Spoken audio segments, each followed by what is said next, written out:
छत्तीसगढ़ में ऐसा उनकी पार्टी के भीतर झगड़ा हुआ तो वहां भी उन्होंने फॉर्मूला बनाई कि 2.5 साल एक, 2.5 साल दूसरा, और उन्होंने मामला संभाल करके गाड़ी चलाई। और ये भी सच्चाई है कि 2.5 साल के बाद वो मुकर गए जी।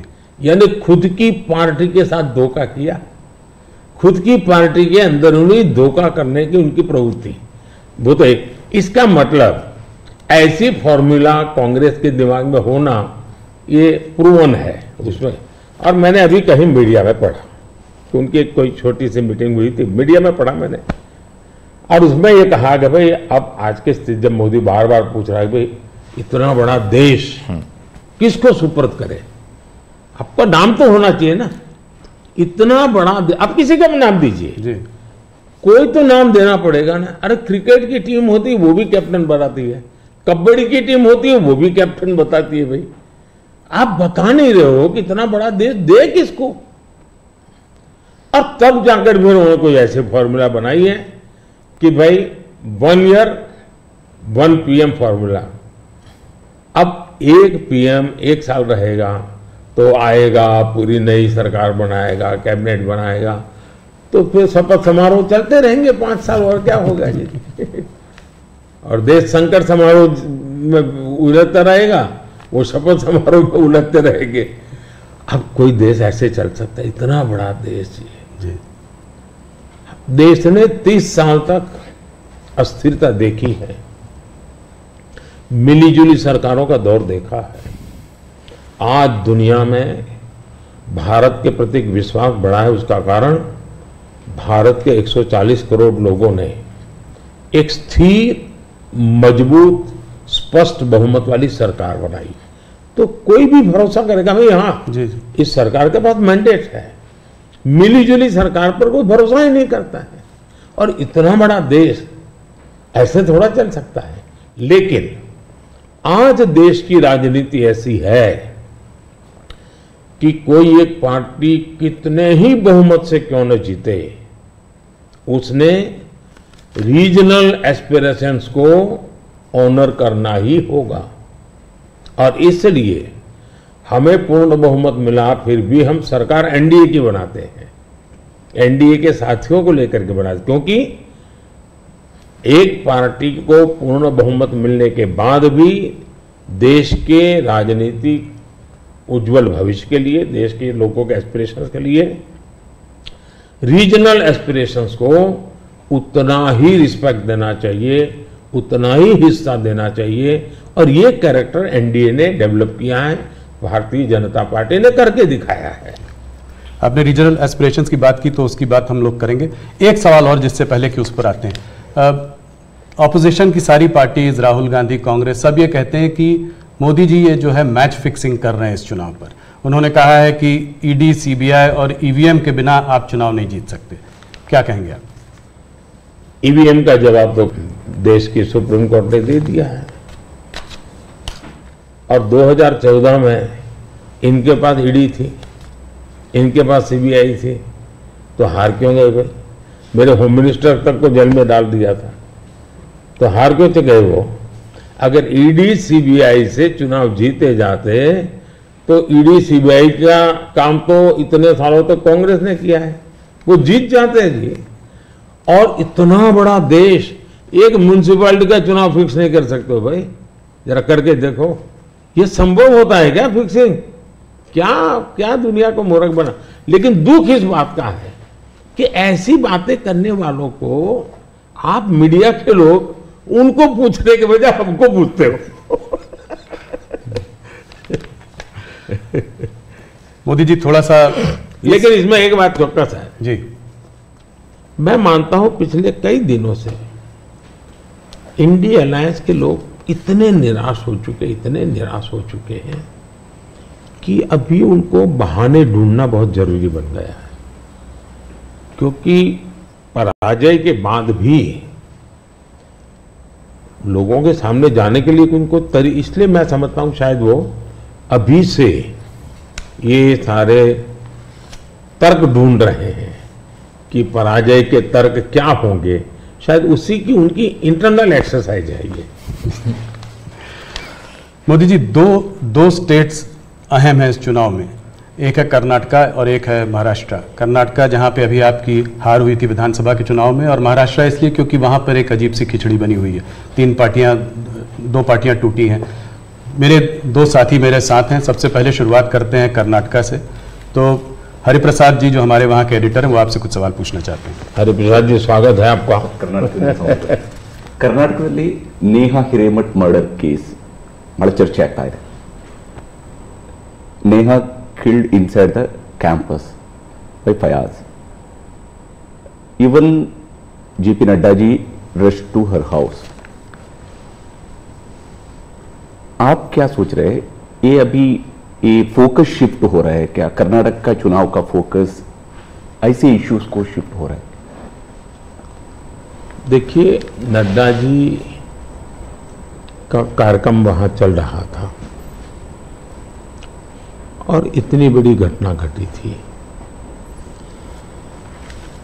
और ऐसी चीजों में हमें वो किस दल के थे, वो कांग्रेस के थे, उसकी बेटी की हत्या हो गई तो हमारा क्या, ये हमारे संस्कार नहीं है, न ही हमारी सोच है, और एक मानवीय संवेदना का विषय है। और मैं मानता हूं कि अच्छा हुआ अध्यक्ष जी ने इतनी चुनाव की आपाधापी में भी उनके सांत्वना देने का प्रयास किया है। ये पूरी तरह मानवीय व्यवहार है। मैं भी अब मैं बताता हूं कि शायद कौन सा चुनाव है मुझे याद नहीं है, लेकिन राहुल जी का कहीं पर हवाई जहाज में कुछ गड़बड़ हुआ तो मुझे पता चला, तो मैंने तुरंत उनको फ़ोन किया। मैंने कहा भाई आपको कुछ दिक्कत हुई है, क्या हुआ है? ये हमारा कर्तव्य बनता है। मैं गुजरात का मुख्यमंत्री था और दमन में मैडम सोनिया जी, फिर हमारे अहमद पटेल साहब, वो सारे लोग, उनका हेलीकॉप्टर एकदम से क्रैश कर गया। मुझे पता चला, मैंने तुरंत फ़ोन किया। मैंने कहा मैं यहाँ से आपको एयर एम्बुलेंस भेजता हूँ। तो अहमद ने मुझे कहा नहीं, अभी बिल्कुल हम लोग सलामत है, ये बात ठीक है, हेलीकॉप्टर को नुकसान हुआ है लेकिन हमें कोई तकलीफ नहीं हुई है। एक बार सोनिया जी काशी गई थी इलेक्शन कैंपेन में, और वहाँ उनको तबीयत एकदम खराब हो गई, तो मैंने तुरंत यहाँ से सबको भेजा। मैंने कहा भाई देखो क्या मामला है, या तो हवाई जहाज दो उनको। तो ये एक तो मेरे संस्कार भी हैं, और मैं मानता हूँ कि ये राजनीति से परे होते हैं चीज़ें। तो मेरे लिए किसी भी परिवार में आपत्ति आ जाए, ये हमारा राजनीति से ऊपर उठ करके ही व्यवहार होना चाहिए जी। So regarding the guarantee schemes, in Karnataka, Congress promised 5 guarantees, and they, after coming to power, they delivered that one. They, as per their promise, they are delivering that one. Now, whereas in BJP is more. In the last election, you lost there. Only 66 seats you were able to win there. BJP able to win there. Now again, Yediyurappa जी का leadership और उसका बेटा का leadership में ज़्यादा focus हो रहा है। इसका वजह से थोड़ा सा बीजेपी के अंदर भी कुछ लोग नाराज भी है उधर। वो एक्चुअली आपका मन में कर्नाटक में अभी बीजेपी कितना सीट जीत सकते हैं, क्या है? नंबर 1, कर्नाटका की जनता पश्चाताप कर रही है कि हमने इतनी बड़ी गलती कर दी, इनको बिठा दिया। तो जन समर्थन हमारा कम नहीं हुआ है, जन समर्थन हमारा बढ़ा है, लेकिन इन्होंने इतने ही कम समय में सीएम कौन, अभी भी वो बात सेटल नहीं हुई है। शपथ हुआ है सीएम का, लेकिन सेटल नहीं हुआ है। अपने आप को सीएम मानने वाले लोग बहुत है उसमें। अब कानून व्यवस्था देखिए, चरमरा गई है, बम ब्लास्ट हो रहे हैं, हत्याएं हो रही हैं, आर्थिक स्थिति पूरी तरह कंगालियत की स्थिति में है। वादे तो बड़े बड़े कर दिए उन्होंने, और फिर टैग लगाए, ऐसा होगा तो ये मिलेगा, वैसा होगा तो नहीं मिलेगा। मतलब आप जनता के साथ धोखा भी कर रहे हो। जब हमने कहा कि भी हम इन लोगों को आयुष्मान कार्ड देंगे, मतलब देंगे, फिर इफ्स एंड बट लगा करके उसमें बेईमानी नहीं करनी चाहिए। अभी जब हमने कहा कि हम 70 साल से ऊपर के किसी भी वर्ग के व्यक्ति होंगे, इनको आयुष्मान कार्ड देंगे, मतलब देंगे। आप में ये हिम्मत होनी चाहिए।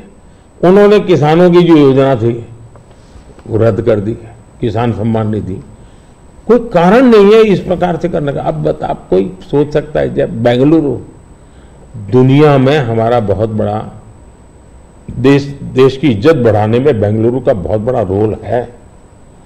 दुनिया में जब जाते हैं ना तो बेंगलुरु कहते ही ऐसा लगता है वो जैसा परिचित है, टेक हब के रूप में जाना जाता था। आपने देखते ही देखते इसको टैंकर हब बना दिया, और टैंकर में भी माफिया सही चल रही है। पानी के लिए लोग तरस रहे हैं।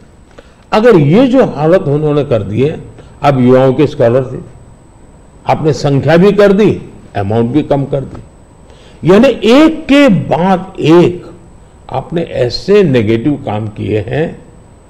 जिन मुद्दों को लेकर के वोट मांगा, उन मुद्दों को आप वोट दे नहीं पा रहे हैं। अच्छा, डेप्यूटी सीएम वो अपने भाई के लिए वोट मांग रहे हैं, और वो खुद सीएम बन सके इसलिए सब खेल खेल रहे हैं। वो सीएम से हटे इसके लिए भी खेल खेले जा रहे हैं। जहां तक भारतीय जनता पार्टी का सवाल है, हम टीम स्पिरिट से काम करने वाले लोग हैं। भले मेरी टीम ने मोदी को आगे किया, लेकिन मेरी पूरी टीम काम कर रही है जी। उसी प्रकार से येदियुरप्पा जी हमारे वरिष्ठ नेता हैं, लेकिन काम पूरी टीम कर रही है, और टीम मेहनत करती है, लोगों को विश्वास भी है, और हम आगे बढ़ रहे हैं। The second phase election of Karnataka, that's in nation it's the third phase, but for us in Karnataka it's the second phase election for 14 seats. There's northern part of Karnataka, majorly drought hit places are there. Now regarding this drought, बारे में already Congress is claiming that we went to Supreme Court.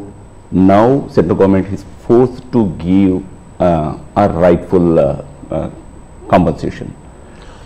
What's your opinion? देखिए, सिद्धारा में है कि जब पुरानी सरकार थी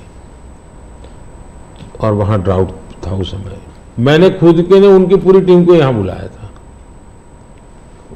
एज ए प्राइम मिनिस्टर मैंने उनकी टर्म में इनको बुलाया था। बैठ करके मैंने कहा, भाई पहले हम जल संचय की योजना हमें बनानी चाहिए। अब जहां तक स्टेट डिजास्टर रिलीफ फंड का सवाल है, हमारी सरकार ने पहले ही जो केंद्र का हिस्सा होता है वो उनके यहां बैंक के खाते में जमा करके दे दिया हुआ है जी। हमारी इंटर मिनिस्ट्रियल टीम उसने भी प्रभावित क्षेत्रों में जो नियम है, पद्धति हो जो हमने नहीं बनाई, कई दशकों से है, उसके अनुसार वो टीम वहां गई है, जाकर के उसने सर्वे किया है। और हर बार ऐसा होता है, जैसे मेरे यहाँ गुजरात में भूकंप हुआ तो मैंने एक मेमोरेंडम भेजा, भारत सरकार ने एक टीम भेजी, उन्होंने सर्वे किया, उन्होंने हिसाब किताब लगाया। अब ये सारी प्रोसेस चली, आचार संहिता आ गई, तो हमने इलेक्शन कमीशन को कहा कि भाई हमारे सामने ये विषय है, हम इसको जैसा ही आप परमिशन देंगे हम देना चाहते हैं। एनडीआरएफ के तहत अब राशि रिलीज भी कर चुके हैं उस नियम के अंतर्गत। मोदी जी, थोड़ा सा हमारे संग हमारे एंकर जुड़े हुए हैं विलास बड़े, आपसे कुछ महाराष्ट्र के बारे में बातचीत करना चाहते हैं। नमस्कार भैया। मोदी जी, तुम्हाला महाराष्ट्राचा नमस्कार, महाराष्ट्राकडून नमस्कार। महाराष्ट्र में बीजेपी को उन 23 सीटों को बचाना है जो आपने 2019 में जीती थी, लेकिन इस बार महाराष्ट्र में एक पूरी खिचड़ी बनी हुई है। शिवसेना और एनसीपी टूटी है, उनके दो पार्टनर आपके साथ है, जो दो गुट है आपके साथ है। क्या उद्धव ठाकरे जी और शरद पवार जी के साथ या उनके पक्ष में आप कोई एक सिंपैथी की लहर देख रहे? देखिए, पहली बात तो मैं महाराष्ट्र के सभी लोगों को मेरा नमस्कार, और मेरे लिए अच्छी बात है कि मैं अलग से महाराष्ट्र के विषय को लेकर के आपसे बात कर रहा हूं।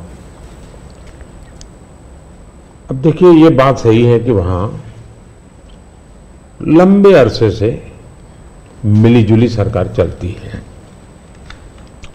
विलासराव देशमुख थे, तब से लेकर के आप देखिए, इवन शरद पवार भी जब मुख्यमंत्री बने थे वो भी पूर्ण बहुमत के साथ अकेले नहीं बन पाए थे।